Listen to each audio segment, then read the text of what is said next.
We in Hamas have said we will accept a Palestinian state within the 1967 borders, and as an extra bonus we are talking about a truce for 20 years. Now, this has been their position for many years, and when I gave a talk earlier this year, I also mentioned that. The one thing that they never did was to explain to me why they don't. Why just talk about a truce for 20 years? Why not just say, we'll accept the 1967 borders, full stop, forever? Now, I think the reason it can be explained from the next quote from this representative. He says, if you don't have bloodshed for 20 years, that means the people will find the magic solution for their suffering and for their conflict. Maybe they come up with, after these 20 years, with a one-stage solution, a binational state, he suggested. Because this Palestine is a very tiny place, and I can't contemplate there are going to be many states within the Holy Land. But after 20 years of harmony, Mr. Yosef said he's confident that the people themselves will find a way to live together, as we used to through the history. Now, this is the statement of the terrorist organization that our country denounces, and and we support all these,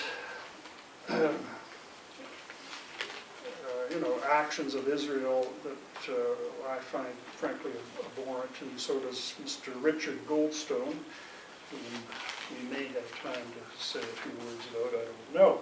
The other development that's happening is the exchange of prisoner situation.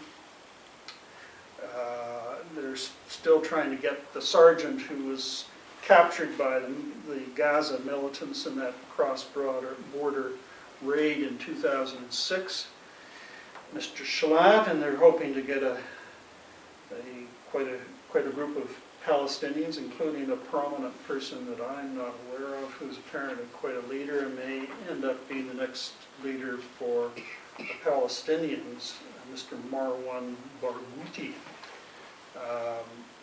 who supports the principle of negotiations with Israel, but he also believes that actions on the ground that fight peaceful actions. He's a man of peace, including demonstrations and so on, popular resistance, that sort of thing will be necessary. He speaks fluent Hebrew, has Israeli friends, and so, he looks from all reports that he might, if he's released from jail because of his beliefs, be allowed to, to fill the boots of a boss. So that's another development that's happening.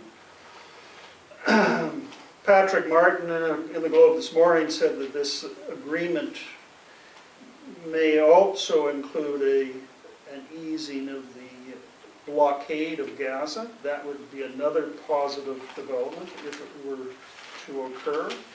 Another positive development is a recent poll that said 57% of Israelis support the idea of talking with Hamas, which is quite something. Fully 72% of the Kadima supporters said that they favored talks with Hamas. And even a remarkable 53% of Likud supporters said that they agreed, which again is quite interesting. Who's holding it back? Well, the Israelis are still have a policy of destroying Hamas. They won't recognize Hamas. And in fact, they went in after the election. They went and arrested 80% of the people who were elected for the Palestinian Authority Legislative Assembly and put them in jail, and they're still in jail. Who in Israel is responsible? Is it Netanyahu?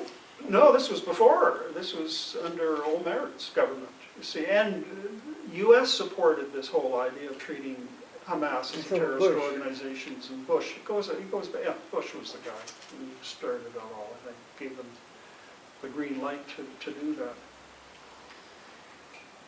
that. So that, as I say, now another development, which again is on the positive side of the ledger, is one in the United States. I don't know whether people have heard about the J Street organization. Does that ring a bell with anybody? Anyway, it is a pro-Israel peace organization, a lobby group that's formed, made up of mainly of Jewish Americans who support Obama's plan to negotiate with Iran, who support the two-state solution, who support the idea of a united Israel or international, being an international city, and a cessation of settlements as being a necessary precondition to peace talks. They held a conference on October the 27th. 148 congressmen apparently supported this conference. Their numbers are increasing in size every day, and their coffers are increasing in size every day.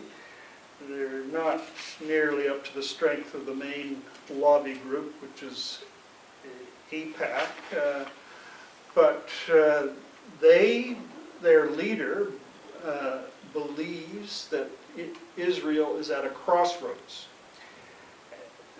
And they believe that if the two-state solution is not pursued now and pursued vigorously, it is doomed. Israel will no longer be in a state for Jews. They recognize that they have to go to the two-state solution immediately, otherwise there will be international demands for a one-state solution. In other words, he backs up exactly what this Dr. Erekat has said and has threatened. So Erekat is pushing a very sensitive button. A lot of Israelis and Jews are worried that if movement doesn't happen, they're going to lose totally, because the demographics are such that if they go towards a one-state solution, all it takes is the Palestinians to say tomorrow, we want our voting rights, and they go to the UN and say, we're no different than South Africa, we want you to impose sanctions. And if they get everybody on board doing that, ultimately the international community would probably would hold sway in the course of time.